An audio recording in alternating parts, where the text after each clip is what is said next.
Hello guys, welcome back to this channel. In this today's tutorial, I'm going to show you how you can remove WhatsApp account from other devices.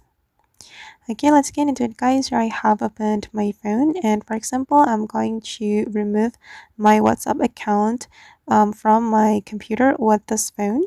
So I'm going to open up my WhatsApp on this phone, and we can click on these three dots on the top right, then go to the linked devices. Okay, and then this is the device I have logged into with my WhatsApp account, and I'm going to log out from it with this phone.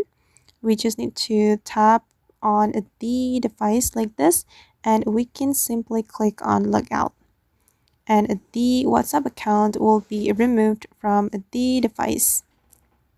Okay, it's still loading. Okay, now it's done.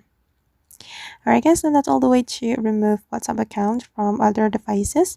I hope this tutorial will be useful for you. Thank you so much for watching. And if you found this tutorial useful, don't forget to hit the like button, leave your comments, and also subscribe to the channel. See you in the next video.